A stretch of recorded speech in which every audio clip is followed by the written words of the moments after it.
We are here to mourn the loss of something very near and dear to me, to all of us. I'd like a moment of silence for my credibility as a game critic and analyst. You will be missed. It's really tragic how it died, you know. It's because I'm about to heavily criticize a game that is widely critically acclaimed and considered one of the best games on the PlayStation 2. That game is Shadow of the Colossus.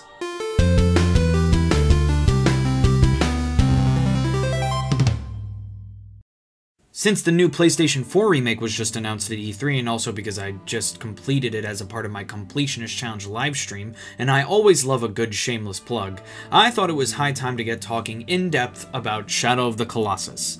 Shadow of the Colossus was never a game I could get behind. I bought the game because of the enormous critical acclaim, and the gameplay looked really cool and interesting, but having played it and finally completed it, I can't just say that it doesn't live up to the hype. It's undeserving of the praise it gets. This game does absolutely nothing to allow the player to have any fun. Down to the game's core design, this game is horribly flawed, and I'm here to point out why in no particular order. Point number 1. Agro. The first problem I have with this game is your main means of travel, your non-trustworthy steed, Agro.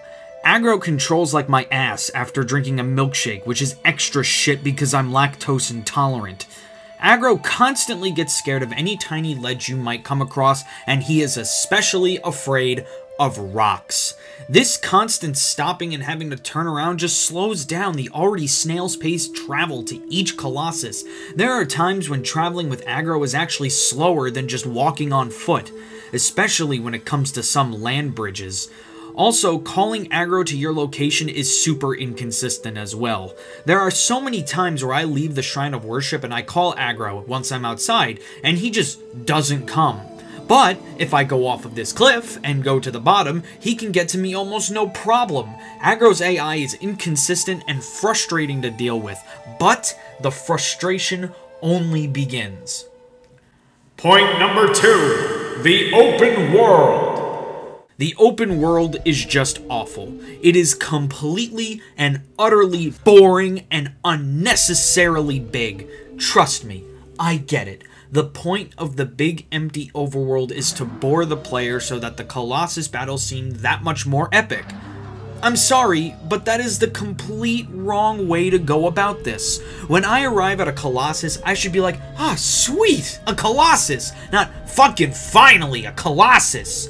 The main reason for this is the overworld just isn't that interesting. If you want to do a huge empty overworld with nothing but optional collectibles and a way to get to each level, that's fine. Games like Brutal Legend and Ocarina of Time did that right. And if you're going to do that, you have to make the environment interesting to look at and fun to traverse. This is poo-poo to look at. Nothing but browns and beiges and faded greens, and all of it is super unsaturated. Give me bright, interesting colors. Give me contrast. Hell, give me a day-to-night transition. Just something to make this overworld just a wee bit interesting. I understand that they're trying to create the feel of a barren wasteland, but that doesn't mean it's okay to make it uninteresting. If you want to see this done right, look at a game like Journey, probably one of the most visually interesting games to date. Also, traversing through the overworld takes way too long. This is mostly because even at top speed, Agro feels slow. I find myself mashing the X button in vain that I'll get a decent sense of speed while on Agro. In Ocarina of Time, though I realize Hyrule Field isn't as large as the wasteland of Shadow of the Colossus, traversing it after you get Epona feels like you are moving monumentally faster than just normal walking. Traveling with Agro, sometimes I wonder. It really feels like they just didn't put a lot of effort into making this world an interesting place to explore or even traverse. Point number 3. Collectibles. In this game, there are white-tailed lizards and fruit trees scattered across the map. Eating white-tailed lizards offers you more stamina, and eating fruit off of trees increases the size of your health bar. You see what I did there? I told you the existence of these two collectibles and properly explained why it is beneficial for the player to find and collect these items. You know what doesn't do that? The game. At all. Anywhere within it. There is no hint at all that these collectibles even exist. It doesn't even mention them in the damn manual. Why the developer would assume a player going through the game for the first time would randomly think that a white-tailed lizard would be any different than any of the other useless wildlife is beyond me. The only hint you get within the game that these objects are of some sort of importance is after you beat the game for the first time and do most of the time trials. You'll get 2 items after beating a certain number of time trials that locate these items. The Lizard Detection Stone and the Fruit Tree Map. Even though those 2 items give hints that those collectibles are somewhat important, the game still doesn't properly explain what these items do. It's like when you're playing an old NES game and there's that one item that you never ever know what the point of it is. The game doesn't even take the time to explain objects within its own world that arguably makes the game even more enjoyable to play. Point number 4. Navigation. Navigating to each Colossus in this game is needlessly difficult and boring. Your only guide to where to go to fight each Colossus is a light beam that is shined from Wander's sword. Shine? Shown? I don't know. I've been Googling this for 20 minutes and I still can't decide which to use. Grammar Nazis, get in those comments. Anyway, your only means of navigation is by a guiding light that comes from your sword. But this light isn't always there. If you're in a dark patch of land, which is more plentiful than you may think, you are left clueless. The game designers had the brilliant idea that your only means of navigation throughout this entire game should only work in sunlight. Are you kidding me? That's like if you were playing Dead Rising and the guide arrow above your head would just disappear if you were in certain parts of the mall. That would be stupid, because then you wouldn't know where to go to complete your objectives. Just like in this game. My favorite part, I love it every time this happens. When I get to a dark patch of land that just so happens to have 2 or 3 different pathways I can go, and since I have no idea where to go because my sword is out of solar power, I go down a random pathway, and at this point, it's guesswork. Then I get out of the corridor into some sweet sunny D delicious sunlight, only to raise up my sword and have it point back the way I came.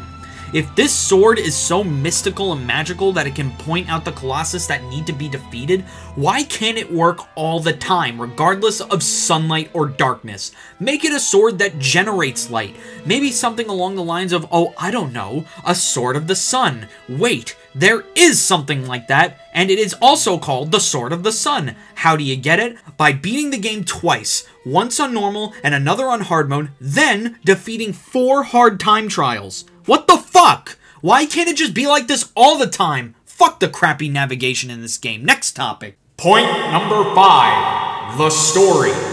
There is none. Next topic. Point number... Okay, on a serious note, there is a story to this game, but barely any at all. The story of this game is that Wander brings this dead girl to the shrine of worship, learning that a god that watches over that shrine would be able to bring this dead girl back to life.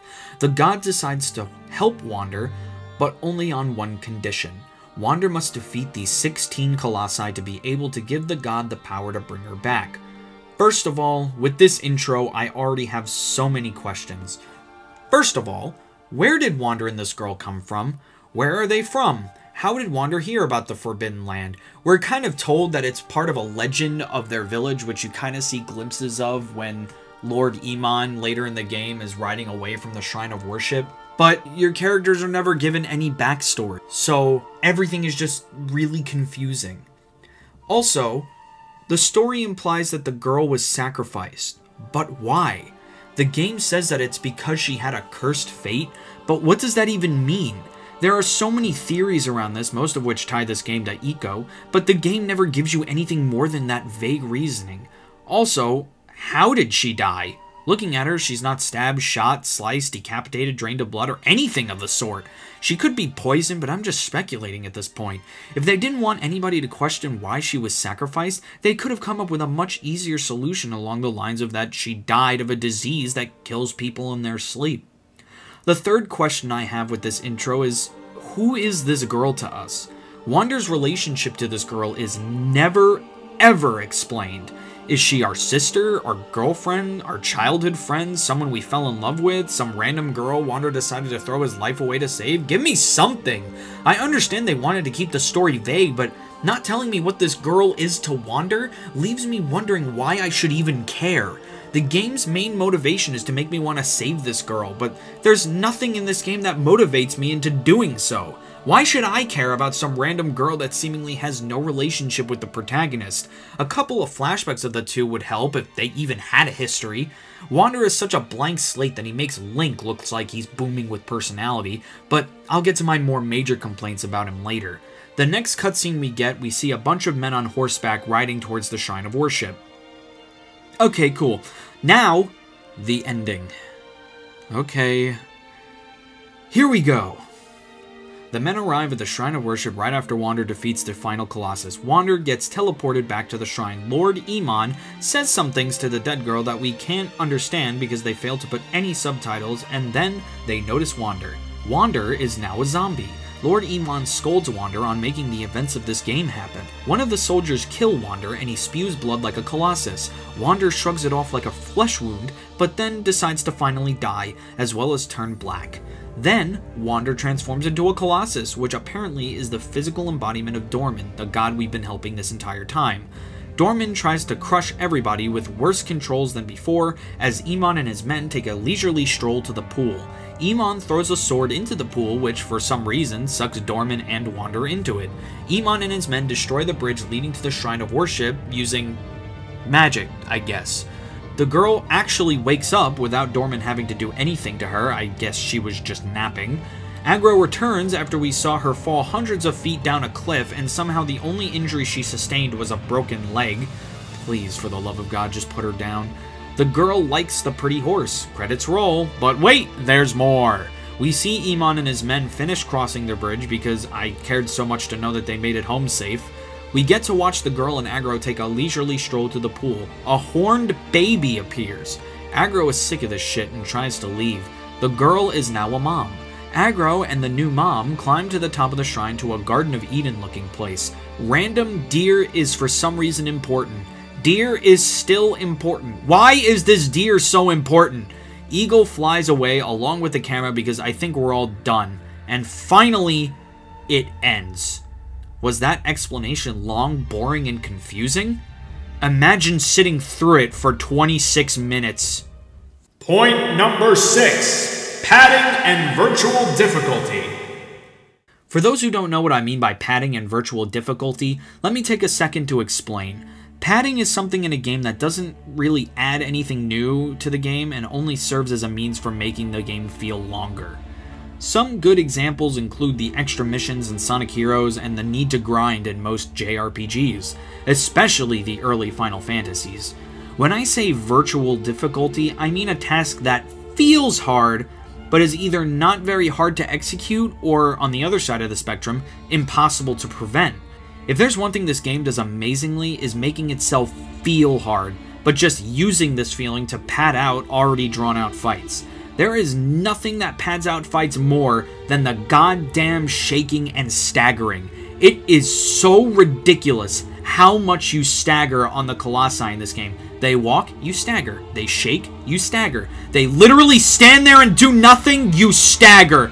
Get some fucking finger strength, Wander. Jesus! During these sequences where Wander sounds like he's jacking it, is it hard to stay on the Colossus? No, because all you're doing is holding R1. Holding down a button isn't fun, it isn't hard, so all of this is doing is wasting my fucking time. Hit the Colossus, wait 2 minutes for him to stop shaking. Attack, wait, attack, wait. Is this fun? Are we having a great time? My favorite thing is to really pad out the battle. There are times where the Colossus shakes until you have no choice but to fall off. That's fair. Why does that need to be a thing? Why can't I fall off because I fucked up? Why does it force a hindrance on me? Also, not to bring up the overworld again, but the Forbidden Land is also a major source of padding in this game. Is it hard to get to the Colossi? No. What am I doing to get there? Repeatedly tapping A until I get there, with nothing to avoid, worry about, or do overall. It does nothing but waste time. And that's basically just the essence of this entire game. It wastes time. Point number 7. Wander! I hate Wander as a protagonist. When I play as a character, I want to feel empowered. I'm not saying every character I play as should be a big, burly, muscly man. I'm just saying I need my character to feel at least up to the task. When I play as Link in all of the Zelda games, okay, most of the Zelda games, I feel like Link is confident, strong, and brave. When I play as Mario, I feel like I'm having just as great a time with the game as Mario looks like he's having. When I play as Wander, I feel like I can't do anything. I mean, seriously, just look at the way he walks! He looks like he's a toddler learning how to walk for the first time. And look at that sword! Look at it! Look at the way he just lets that sword bob up and down like a schmuck. What kind of swordsmanship is this? Hold the sword like a man. It just shows how incapable Wander looks. It also doesn't help that when he's on a Colossus, he stumbles, if the Colossus even thinks of sneezing. I know I'm repeating myself with this point, but it just goes to show how weak I feel playing as Wander. Characters need to convey a sense of avatar strength through how they act in-game as well as just their animations. If they wanted to make him nervous or seem weak, that's fine, but don't keep it throughout the entire game or else you feel like your character isn't growing, which is why Wander feels so bland and uninteresting. Point number 8. Pretentiousness. When I say I hate the pretentiousness of this game, I'm not talking about how pretentious the art of the game feels. In fact, I think I've talked enough about the art of this game and the themes it was trying to accomplish. When I say that I hate the pretentiousness of this game, I mean that I hate how this game just assumes that the player will play through this game multiple times. In fact, this game expects that the player will have so much fun beating the same 16 bosses over and over again that it will expect the player to do it a minimum of 6 times. What do I mean by that? Well, first of all, you complete the game once just by playing the normal campaign. Then, the game gives you hard mode, expecting you to play the same game again with added difficulty. Mind you, the only difference is that 6 of the 16 Colossi have an extra weak point, and Wander takes more damage now. They couldn't even put in the effort of giving the Colossi special moves, or even just putting extra sigils on all the Colossi. Hell, not even half of them have extra weak points. So you play through the hard mode, but now you have the option of doing the time attack going back into normal mode. Now you get to fight the same 16 Colossi a third time, but this time there's a time limit.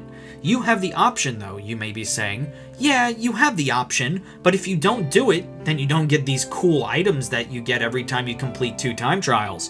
2 of which help you locate lizards and fruit trees, and others increasing how much damage you deal to a Colossus. Okay, so you play through it a third time. Well, now you gotta see what these new items can do. So, following that logic, they expect you to play through the normal mode again with your newfound items, making that your 4th playthrough. Well, now what can you do? Oh yeah, there's a hard time attack too! The best part is, completing the hard time attack gives you a slew of all new items that are even stronger than the ones you obtained in the normal mode. Looks like you just had yourself a 5th playthrough. Of course you get your lizard detection stone and your fruit tree map, but you know what else you get?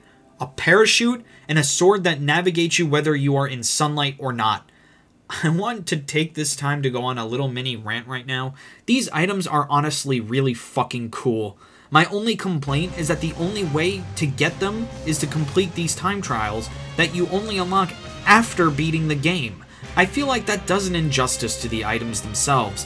When you unlock these items, you don't feel like Wander is gaining an upgrade. You feel like you unlocked a cheat code. Also, why can't I bring these items I unlocked into other game files or even the time attacks?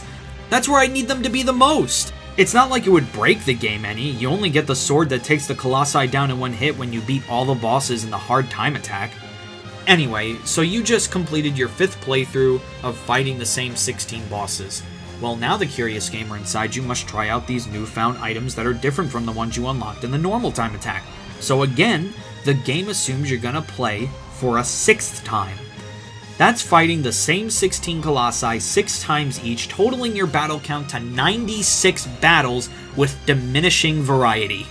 This is ridiculous. I understand giving your game replay value, but when you make a game that is so bare bones like this one, you can't expect a player to want to play through it 6 times. Hell, most games that have replay value expect you to play through maybe like 2 or 3 times, but not a number as high as 6. The only games that should expect you to play through it more than 3 times are rogue games that use RNG to determine the circumstances of your adventure, like Rogue Legacy.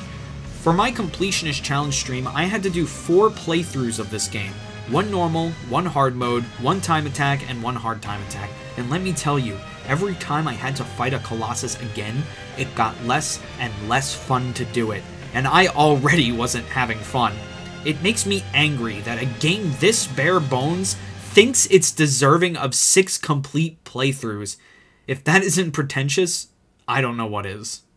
Point number 9. Remakes. Okay, so I know this doesn't really have anything to do with the game itself, but I just wanted to go on a rant about this really quick.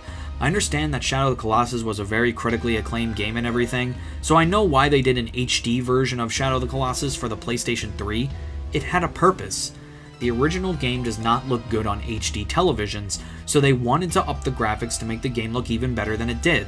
And to add a little bit more incentive for people to buy the game, they also gave out an HD remaster of Eco as well. This is a remake with purpose. What isn't a remake with purpose is Shadow of the Colossus for the PlayStation 4. Why is this being made? There is no reason for it to be made. It seems like all they're doing is just upping the graphics again, and you know, this just spells out everything wrong with the game right here.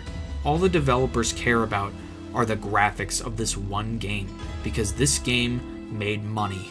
They are not interested in taking the gameplay of Shadow of the Colossus, an open-world adventure game where you fight 16 enormous bosses, and making this concept grow in a different game. All they care about is making money off of a recognizable title, with the only payoff for buying it again being that it's going to be in glorious 4K. I can't wait to see all those browns in 4K.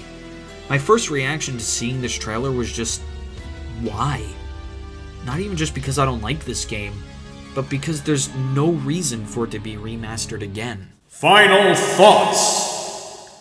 Bottom line, Shadow of the Colossus is a broken game that does literally nothing to try and give the player any source of power or give them any incentive to have fun. The only thing Shadow of the Colossus has going for it is good for PlayStation 2 graphics and an amazing orchestral soundtrack. But you know what else had a rocking soundtrack and good graphics for the time? Sonic 06. I think I'll just leave it at that. I'm not buying the PS3 remaster, I do not plan on even looking at the PS4 remaster, and I am never playing Shadow of the Colossus ever again. I know a lot of people will disagree with me on the points I've made in this video, and that's fine. Put your arguments down in the comments below, I'd love to read them. I really don't want controller input to turn into a review type show. That's what the GCN show is for, but I just needed to vent out my frustrations after completing Shadow of the Colossus on my Completionist Challenge streams, as well as hearing the announcement of the PlayStation 4 remaster. I hope you guys enjoyed my ranting. Please argue with me in the comments below, and please subscribe to this channel to see Let's Plays posted twice a day, as well as other shows and skits. And if you want to watch me rage at video games for 2 hours at a time, please follow Game Controller Network on Twitch, where I'm taking on the Completionist Challenge. Extra portion. Completionist Challenge. Okay, so I want to take a second to actually advertise my Completionist Challenge streams right now, since I haven't actually told any of you guys about this at all. On the 100th episode of The Completionist, the Sonic 06 episode, Gerard showed off a poster where he claimed you could take on the Completionist Challenge for yourself. The third item, which I'm very proud to bring you guys, is the Completionist 100 Video Games poster. This huge 18 by 24 poster will allow you to follow my steps as the completionist. Put this poster on your wall and mark off games you've completed like I have, and even write in your own completionist rating underneath it. And that's exactly what I tend to do. I've been streaming the Completionist Challenge for almost a year now, and I still haven't made that much of progress. So far I've completed Mega Man X, Secret of Mana, Tony Hawk Pro Skater 2, Shadow of the Colossus, Banjo-Kazooie, and Sonic 3 and Knuckles. And I'm currently on my way to completing Super Meat Boy. If you want to watch the Completionist Challenge streams, follow us on Twitch, www.twitch.tv/gamecontrollernetwork, where I stream usually every Monday and Thursday. And also, subscribe to my personal channel, A Man Named Bottles, to see these streams posted in full. Thank you for listening to my constant shilling, and if you have a suggestion for a controller input episode, put it in the comments below. Bye!